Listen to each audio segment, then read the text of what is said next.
Salut à tous, j'espère que vous vous portez bien. Mon nom est Ulrich Koussembe. Bien sûr, je vis aux États-Unis. Si c'est la première fois, bien sûr, que tu vois mon visage, bien aller sur subscribe, cliquez sur la cloche de notification, bien sûr, pour recevoir toutes nos vidéos en temps et en heure. On dit souvent, cloche de notification, ça veut dire, quand je poste une vidéo, tu reçois directement la notification que hey, le gars a posté la vidéo, quoi. Donc aujourd'hui, nous allons parler d'un petit sujet.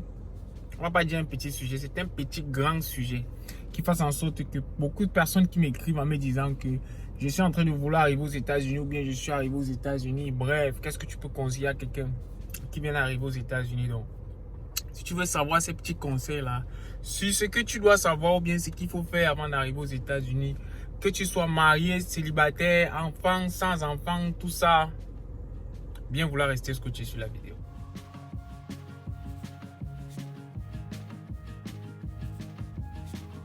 Alors, de prime abord, déjà, je vais te dire, les États-Unis, c'est le pays le plus conservateur au monde. Si tu ne connais pas un pays, si tu veux savoir vraiment un pays qui est conservateur, ce sont les États-Unis. Moi, bien sûr, je parle surtout en fonction des études parce que je fais partie de ceux-là qui pensent que l'éducation ou bien encore l'éducation peut sortir ceux qui viennent des pays africains, bien encore ceux de la peau noire, de beaucoup de choses ici aux États-Unis. Donc, il faut prendre l'éducation au sérieux. Cela dit, quand je parle de conservateur, les États-Unis est un pays conservateur dans le sens selon lequel ils n'acceptent que les diplômes qui viennent de chez eux. Je m'explique. Dans le sens où, même si vous avez un doctorat, vous avez un master, vous avez quelque chose qui vient de notre pays, oui, vous allez faire l'évaluation de ça à l'agence West et tout ce qui va avec.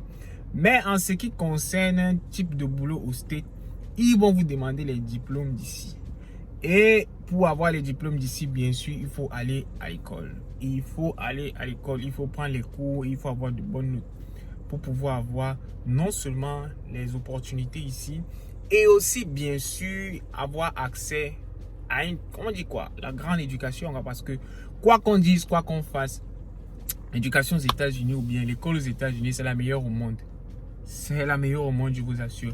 Alors, si tu veux savoir comment est-ce qu'il faut avoir de bonnes notes, comment bien fréquenter, nous avons fait une vidéo où nous vous expliquons comment est-ce que il faut étudier aux États-Unis, comment est-ce qu'il faut aller à l'école, quels sont les différents sites web, quelles sont les applications qui peuvent bien sûr vous aider dans votre école aux États-Unis.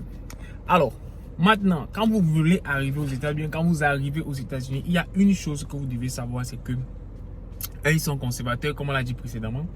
Et aussi, il faut apprendre à faire quelque chose de vos mains. C'est super important. Vous devez apprendre à faire quelque chose de vos mains.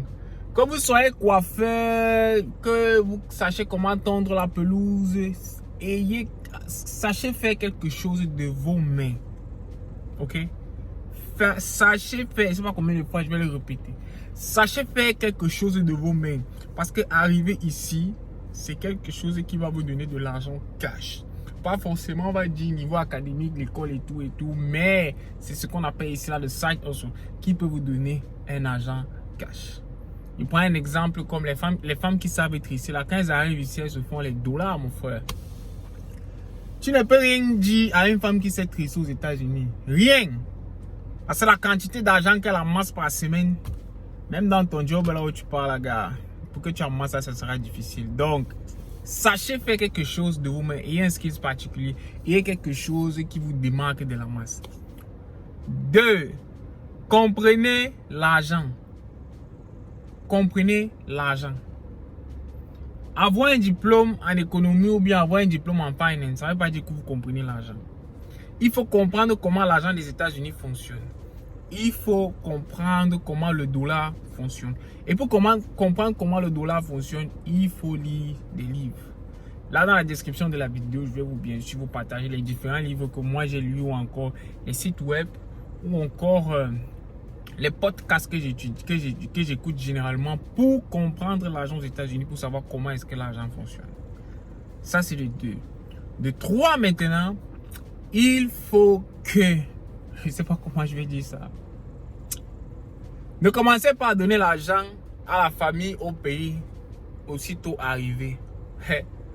Vous allez les habituer Après là, ça va cuire, les gars. Donc, sachez comment temporiser.